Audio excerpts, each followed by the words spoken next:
दयालपुर हत्याकांड में तीसरा आरोपी गिरफ्तार। बुजुर्ग महिला की लूटपाट के इरादे से की थी हत्या, करकड़डूमा कोर्ट ने घोषित किया था भगोड़ा।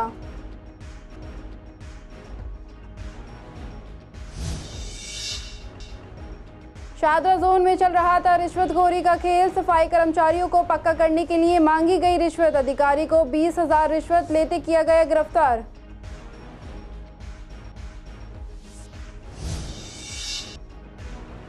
सड़क हादसे में सीआरपीएफ के एक एएसआई की मौत। खजूरी खास थाने के पास अज्ञात वाहन ने एएसआई को मारी थी टक्कर। पुलिस सीसीटीवी की मदद से कर रही है जांच।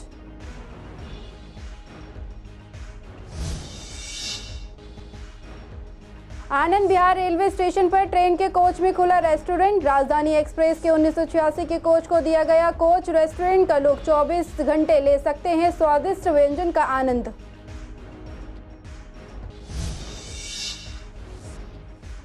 एएटीएस टीम ने एक ऑटो लिफ्टर को किया गिरफ्तार। आरोपी के कब्जे से 5 चोरी की मोटरसाइकिलें बरामद। आरोपी सुनसान स्थानों पर खड़े वाहनों को बनाता था निशाना।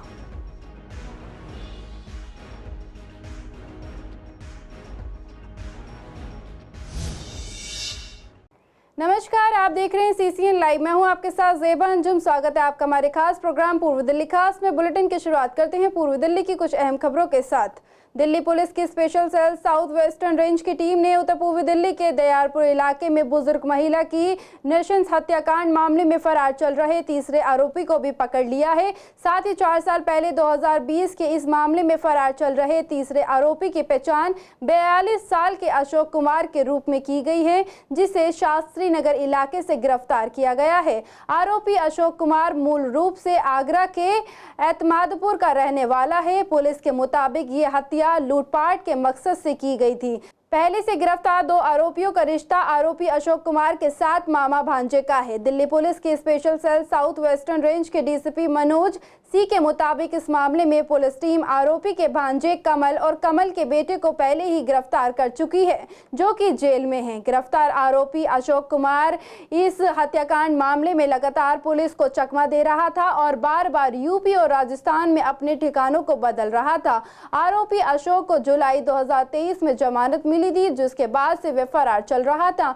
इसके बाद से उसे करकड़डूमा कोर्ट ने भगोड़ा घोषित कर दिया था। आरोपी अशोक कुमार से पुलिस लगातार पूछताछ कर रही है और पूछताछ के दौरान पता चला है कि उसने अपने साथी आरोपी बादल और कमल के साथ मिलकर लूटपाट करने के मकसद से दयालपुर थाना अंतर्गत इलाके में एक वृद्ध महिला की गला दबाकर हत्या की थी। आरोपी बादल और कमल जेल में हैं और वे मामला कोर्ट के विचाराधीन है। आरोपी बादल आरोपी कमल का बेटा है और कमल आरोपी अशोक कुमार का मामा है। स्पेशल सेल की टीम को आरोपी के जयपुर के शास्त्री नगर इलाके में छिपे होने की गुप्त सूचना मिली थी, जिसके बाद इंस्पेक्टर अनुज कुमार त्यागी की दिशा निर्देश में सब इंस्पेक्टर लवी तोमर के नेतृत्व में एक टीम का गठन किया गया। टीम ने गुप्त सूचना के आधार पर एक टीम को जयपुर रवाना किया। 24 जून को पता चला कि वे जयपुर के शास्त्री नगर में छिपा हुआ है और जयपुर छोड़ने वाला है। इससे पहले ही टीम ने उसे शास्त्री नगर में एक महिला के साथ पकड़ लिया। दिल्ली सरकार की एंटी करप्शन ब्रांच ने दिल्ली नगर निगम के शादरा नॉर्थ जोन के एक लेबर वेलफेयर सुपरिटेंडेंट और सफाई कर्मचारी को घूस लेते हुए रंगे हाथों गिरफ्तार किया है। ये रिश्वत दिल्ली नगर निगम में सफाई कर्मचारियों को नियमित करने में एवज में दी जा रही थी।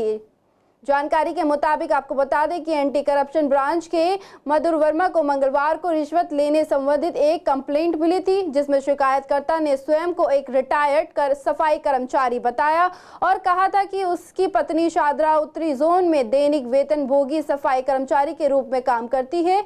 उसने नियमित कर्मचारी होने के लिए एप्लीकेशन दी थी। महिला को नियमित करने की एवज में 20,000 रुपए की रिश्वत की मांग की गई। आरोप है कि इस एप्लीकेशन पर कार्यवाही करने के लिए एमसीडी के labour welfare superintendent Ritesh Kumar ने 20,000 रुपए मांगे थे। सफाई कर्मी जल सिंह के जरिए कथित तौर पर 20,000 रुपए की घूस मांगी गई थी। इस कंप्लेंट पर डीसीपी श्वेता सिंह के निरीक्षण में एसीपी जर्नैल सिंह, इंस्पेक्टर अजीत झा और आरएन पाठक के साथ मिलकर छापेमारी टीम बनाई गई।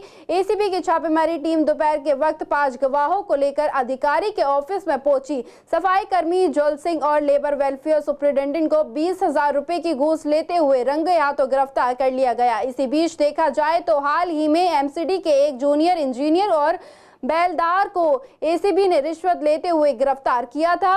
एमसीडी में अधिकारियों और कर्मचारियों के रिश्वत लेने का हाल फिलहाल ये दूसरा बड़ा मामला सामने आया है जिसमें आरोपी को गिरफ्तार कर लिया गया है।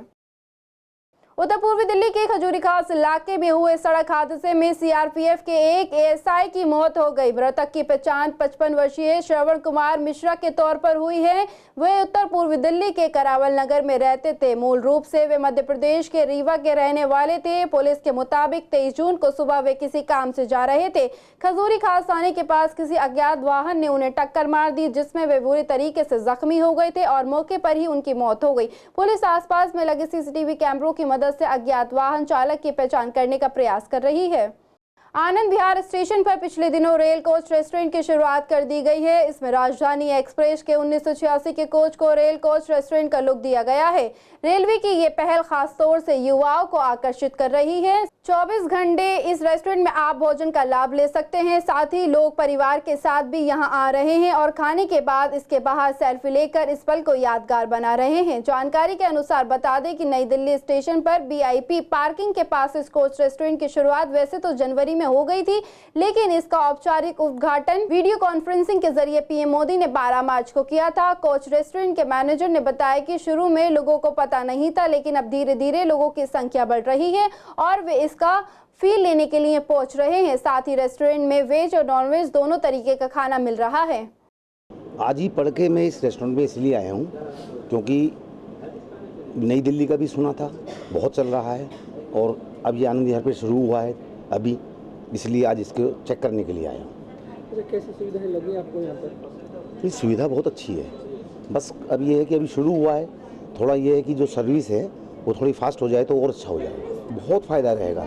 स्ट्रीट फूड तो इन गर्मियों में खाना ही नहीं चाहिए, ये बिल्कुल फ्रेश और ताज़ा और स्वादिष्ट भोजन है ये। आनंद विहार स्टेशन के पास with such quality of such kind of ambience और इस तरह की अच्छी बैठने का और खाने की जगह देख के तो मैं हैरान हो रहा हूँ। 2 महीना पहले भी मैं यहाँ आया था, ऐसा कुछ फैसिलिटीज़ आसपास में नहीं था स्टेशन में आने वाले लोगों को। जैसे मेरी 2 घंटे की टाइम है एवरी ट्रेन का, मैंने सोचा अच्छी तरह कहीं कुछ खाना वाना खा ले, लंच टाइम है, तो इनका एम्बियंस और अदर चीज़ देख के तो बहुत अच्छा लगा। वेरी फर्स्टली अंदर जो मिलता है ऑफकोर्स अच्छा है, बट वो प्राइवेट चेन्स वाला स्टॉल्स है सारे, उनकी रेट्स और यहाँ की रेट्स में बहुत ही ज़मीन आसमान अंतर है। और रेस्टोरेंट ओपन हुआ 1 अप्रैल को और रिस्पॉन्स तो काफ़ी अच्छा है। फैसिलिटी इसमें इंडियन फूड है और चाइनीज़ भी है और कॉन्टिनेंटल भी फूड भी अवेलेबल है। ऑल ओवर इंडिया अप्लाई होने वाली है, लेकिन अभी दिल्ली में, नई दिल्ली और आनंद विहार में अवेलेबल है। मेन्यू में तो आपको बताया इंडियन है, तंदूर है, कॉन्टिनेंटल भी है और चाइनीज़ भी है, थाली भी है, पैक करके ले जा सकते हैं, लेकिन यहाँ से कोई डिलीवरी नहीं है, पैकिंग का सुविधा है। लेकिन आनंद विहार पर रिस्पॉन्स इसलिए अच्छा है कि यहाँ कोई दूसरा अदर रेस्टोरेंट नहीं था, तो हमने अच्छा फूड देने का कोशिश कर रहा हूँ। उत्तर पूर्वी जिले के एएटीएस टीम ने एक ऑटो लिफ्टर को गिरफ्तार कर आरोपी के कब्जे से 5 चोरी की मोटरसाइकिलें बरामद की हैं और अलग अलग पुलिस स्टेशनों में दर्ज चोरी के कई मामले सुलझाए हैं। 26 जून को पुलिस को इलाके में एक सक्रिय और हताश ऑटो लिफ्टर की उपस्थिति के बारे में सूचना मिली थी, जिसके बाद एक टीम का गठन किया गया और सुदामापुरी में पास जाल बिछाया गया और मुखबिर के कहने पर मोटरसाइकिल पर जा रहे एक व्यक्ति को चेकिंग के लिए रुकने का इशारा किया गया, लेकिन पुलिस की मौजूदगी को भांपकर उसने भागने का प्रयास किया, लेकिन मौके पर मौजूद पुलिस ने आरोपी को तुरंत पकड़ लिया। आरोपी की पहचान मोहम्मद के रूप में हुई है। फिलहाल मामले में आगे की जांच जारी है। दिल्ली पुलिस क्राइम ब्रांच की टीम ने एक अपराधी को पुरानी दिल्ली रेलवे स्टेशन से गिरफ्तार किया है। पुलिस ने जानकारी देते हुए बताया है कि आरोपी पिछले 4 सालों से हत्या के प्रयास के एक मामले में फरार चल रहा था और अलग अलग थानों में आरोपी के खिलाफ कई मामले दर्ज हैं। आरोपी की पहचान शहबाज उर्फ शादाब सुभाष बिहार के रूप में की गई है। आरोपी पुलिस की पकड़ से बचने के लिए लगातार अपने ठिकानों को बदल रहा था। अब उसको पुरानी Delhi railway station Kashmiri Gate site से गिरफ्तार कर लिया गया है। दिल्ली पुलिस के crime branch DCP Sanjay Kumar Sen के मुताबिक दिल्ली की एक हाई कोर्ट ने शहबाज उर्फ शादाब को उत्तर पूर्वी दिल्ली के भजनपुरा थाने में एक दर्ज मामले में फरार घोषित कर दिया था। आरोपी की धरपकड़ के लिए क्राइम ब्रांच के एसीपी राजकुमार की देखरेख में सब इंस्पेक्टर देवेंद्र के नेतृत्व में टीम का गठन किया गया था। टीम को 15 जून को खुफिया जानकारी मिली थी कि भगोड़ा अपराधी पुरानी दिल्ली रेलवे स्टेशन अपने किसी दोस्त से मिलने आने वाला है। बुराड़ी के व्हीकल इंस्पेक्शन यूनिट को दिल्ली सरकार के परिवहन विभाग ने राजपुरा रोड स्थित परिवहन के मुख्यालय में शिफ्ट कर दिया है, जिसका ऑटो ड्राइवर विरोध कर रहे हैं। ऑटो ड्राइवरों ने दावा किया है कि अधिकारियों ने ऑटो ड्राइवरों को पहले से इस बारे में जानकारी नहीं दी थी और जानकारी दिए बिना ऑटो ड्राइवर संगठन से कोई विचार विमर्श किए बिना मनमाने तरीके से बुराड़ी ऑटो रिक्शा यूनिट में ताला जड़ दिया है। इससे ऑटो ड्राइवरों को काफी परेशानियों का सामना करना पड़ रहा है। इसी को लेकर हमारे संवाददाता मोहित शर्मा ने पूर्व दिल्ली के ऑटो ड्राइवरों से बातचीत की, तो उन्होंने कहा है कि ये जो फैसला लिया गया है वह बहुत ज्यादा गलत है। जो काम हमारा बुराड़ी अथॉरिटी में हो जाता था वह अब राजपुरा रोड पर नहीं हो पाएगा, क्योंकि वहां पर स्पेस कम है और वहां पर कागजी कामकाज हो पाना भी पॉसिबल नहीं होगा। लोगों को काफी दिक्कतों का सामना करना पड़ेगा और अगर सरकार ने हमारी मांगे नहीं मानी तो हम प्रोटेस्ट भी कर सकते हैं। राजपुर रोड पे इतनी जगह नहीं है, वहाँ तो परेशानी होगी। वह गलत है उस हिसाब से, तो वहाँ जगह नहीं है ना वहाँ से। अच्छा, कितनी प्रॉब्लम तो वहाँ से सारी प्रॉब्लम होगी जब वहाँ जाएंगे और जब पता लगेगा। बाकी प्रॉब्लम तो होएगी, वहाँ दिक्कतें तो आएंगी। सबसे बड़ी तो बात वहाँ पे जो है जगह नहीं है, वहाँ पे जगह नहीं है। जगह नहीं होगी तो ऑटो इतने जाएंगे तो वहाँ मतलब प्रॉब्लम परेशानी वहाँ तो काफ़ी स्पेस है। वहाँ पे तो एक बार मैं कहना 4-5 हज़ार का ऑटो खड़े हो जाते हैं, वहाँ ज़्यादा भी हो जाते नहीं, मिनिमम बताया। वो तो इतना बड़ा ग्राउंड है, वहाँ तो सारी बसें भी, वहाँ तो कहना 5 हज़ार तो खूब आराम से खड़े हो जाएंगे। हर चीज़ की परेशानी है वहाँ तो, पानी की भी है, रोटी की भी है। एक होटल है तो उसमें रोटी कौन खाएगा? 10 आदमी में लेन लग जाएगी। यहाँ अपनी गाड़ी पास कराएंगे, रोटी खाएंगे। कहते वहाँ कोई वो नहीं है। कहने का मतलब तो कराने में कितना समय लगता है अगर एक गाड़ी पास होती है तो? मुराड़ी में अगर हम पास करा रहे हैं तो ज़्यादा से ज़्यादा 2 घंटे, 1 घंटा। एक लेन लगा दी उन्होंने 40 गाड़ी और एक ही दफ़े में निकाल दी, ये मतलब। और वहाँ निकालेगा तो एक गाड़ी मालूम पड़ेगा सुबह शाम हो जाएगा। तो कितनी दिक्कतें होंगी आपको? बहुत दिक्कत है वहाँ, हर चीज़ की दिक्कत है। अरे आप तो वहाँ गर्मी में मर जाएंगे पहली बात तो। दूसरी बात है वहाँ बस स्टॉप है, काटने की जगह नहीं है। ट्रैफिक इतना जाम हो जाएगा वहाँ पर 1 मिनट के अंदर कि मतलब आप नहीं बता सकते। बत्ती भी है वहाँ पर। राजपुर रोड पे जो ले गए वहाँ पे नहीं हो पाएगा, क्योंकि डेली का मेरे हिसाब से 20 से 25 हज़ार ऑटो डेली फिटनेस होती है, पासिंग होती है। इतना वहाँ पे स्पेस नहीं है कि जो वहाँ पे अरेंज कर पाएंगे, क्योंकि इतना जगह नहीं है गाड़ी खड़ी करने की। दूसरी बात, वहाँ का जो एरिया है वो काफ़ी VIP एरिया में लग जाता है, तो वहाँ पे नहीं सूटेबल हो पाएगा। पहले भी काम राजपुरा रोड पे होते थे, अथॉरिटी थी वहाँ पे, सक्सेसफुल नहीं था अथॉरिटी वहाँ पे, क्योंकि वहाँ पे लोग पहले भी अथॉरिटी चालान भुगतने या कोई क्लेम्स निकलवाने जाते थे। वहाँ पे पहले भी दिक्कत थी, आज भी दिक्कत है और आगे भी दिक्कत रहेगी।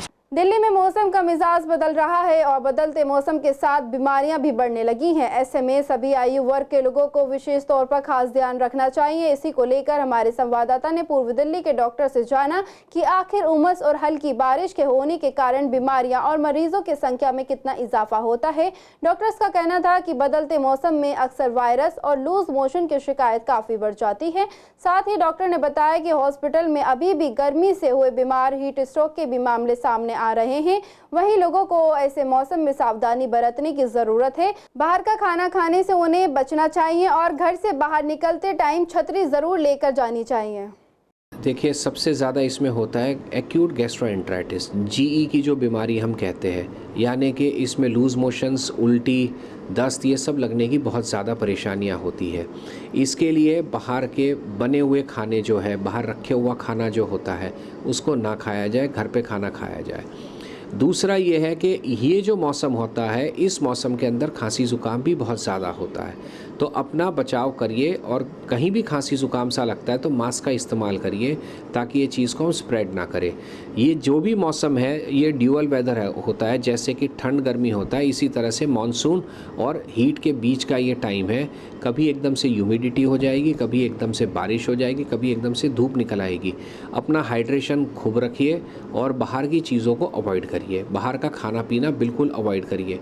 फिर भी अगर आपको कोई गैस्ट्रोएंटेराइटिस, फीवर, कोई भी और परेशानी होती है तो अपने डॉक्टर से परामर्श करिए। एमसीडी ने सभी प्रॉपर्टी मालिकों के अलावा खाली भूमि और भवनों के कब्जादारियों से अपील की है कि उन्हें 30 जून 2024 से पहले वित्तीय वर्ष 2024-25 के लिए अपना बकाया प्रॉपर्टी टैक्स का एक मुक्त भुगतान कर दें। दरअसल एमसीडी ने 30 जून से पहले वित्तीय वर्ष 2024-25 के बकाया प्रॉपर्टी टैक्स के एक मुश्त भुगतान पर 10% की छूट की घोषणा की थी। ऐसे में अगर आप इस छूट का लाभ लेना चाहते हैं तो 30 जून से पहले अपने संपत्ति पर बकाया टैक्स एक मुश्त भुगतान कर उस पर मिलने वाली छूट का लाभ उठा सकते हैं। इसी को लेकर सीसीएन संवाददाता अहरार चौधरी ने बीजेपी पार्षद संदीप कपूर से बात की तो उनका कहना था कि हर बार दिल्ली में एमसीडी में ज्यादा से ज्यादा हाउस टैक्स जमा होते हैं, लेकिन पिछले साल हाउस टैक्स में कमी आई थी और अनुमान है कि इस साल भी कमी आएगी, क्योंकि पिछले 2 साल से आम आदमी पार्टी की सरकार है और उसकी नीयत और नीति सही नहीं है। पहले हाउस टैक्स में ज्यादा छूट दी जाती थी, लेकिन अब 10% की छूट दी जा रही है।